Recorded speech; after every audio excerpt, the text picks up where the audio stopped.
talk about college stuff. But first, we got to start with Josh Kerr running a 3:48 mile. That's a pretty big deal. Was targeting the British record in the 15 in the mile. You said, Gordon, give you some credit. You said not only is he going to break, he's going to smash it. He's going to go well under it. And at about halfway, when the pacer stepped off, that didn't look like to be in the cards. It looked like, hey, he's going to struggle just to get 352.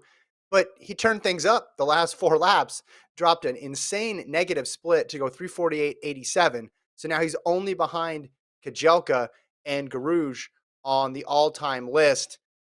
We knew he was in good shape because of Milrose, didn't get the win there, but you put him on the fast track of BU, his aggressive style of racing. Makes sense now, in retrospect, that he was able to get it done, but 3:48, still an eye-popping time for Josh Kerr. Yeah, once again, the fact that he went out in 156 and ends his venture with a 3:48 is very impressive. Typically, when you're going for these extreme marks, like a sub 350, you got to put it all out there in the opening, half mile and just hold on for the record. And he did the exact opposite. He just said, hold my beer at the 800-meter mark, and then went for it and got to the 3:48. Very impressive. Also broke the 1,500-meter record in route 3:32, but it's all about the 3:48 here. And he was confident, man. Like, I watched sometimes I like watching track meets on silent for some, I don't know, because I'm like doing other things. I was watching a certain basketball game at the same time. Go Sixers. Yeah. So I had that game on, and then I was watching this race on silent.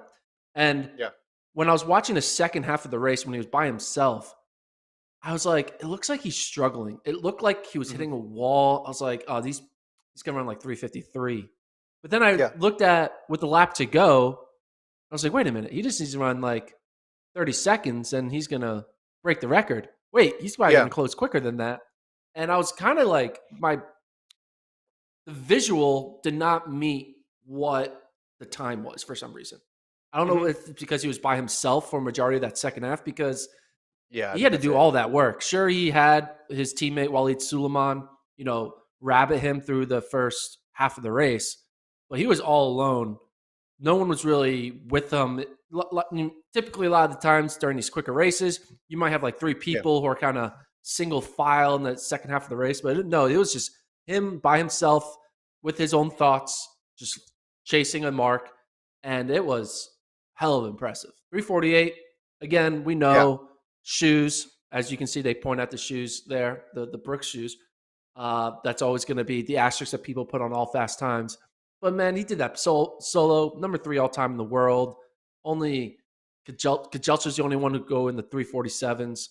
It's impressive. And Josh Kerr, man, Oliver Hoare, these NCAA born and bred athletes who are not from America are lighting it up on the world stage, and it's exciting to see what he does and what Oliver does, this upcoming summer.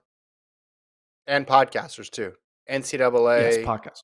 Former champions turned podcasters are exceptional milers.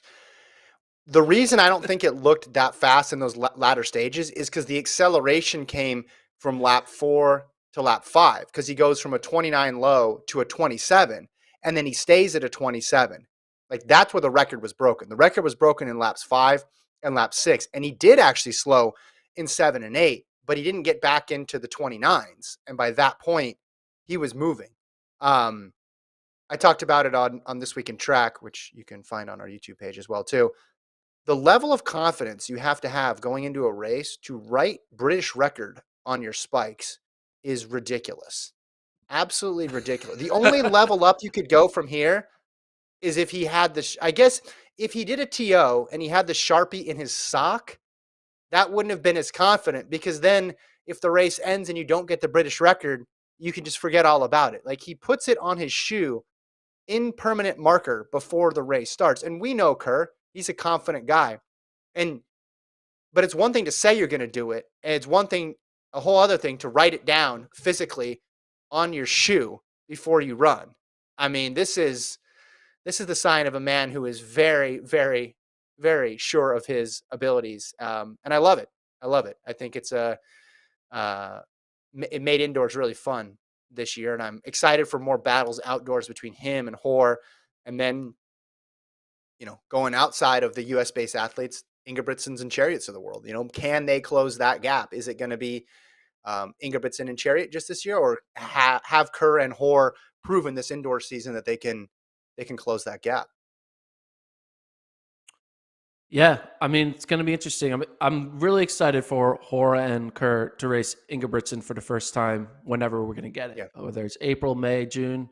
I hope it's soon, and I hope it's often. Um, yeah. we is Oliver Horde going to World Indoors? I know Do we Kerr's know? not. I don't remember what Because what Hoare Kerr's said. not right. So Yeah, yeah, I guess we need. Doesn't that kind of suck, man? Like Josh it Kerr just totally sucked. runs 3:48, and he's like, "Oh yeah, I'm not going to Yeah. race." But it's just So it sucks.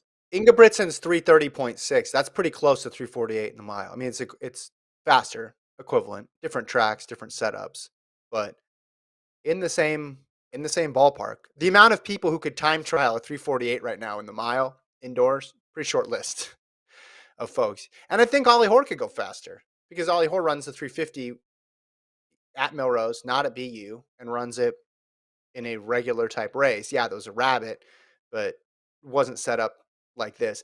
Kerr is just fun. These guys are so much fun because they don't need anybody else to make it happen. The fact that the Yeah. rabbit could leave and then he starts dropping 27s is wow, man. That's nuts. That's absolutely nuts. Let's talk about another distance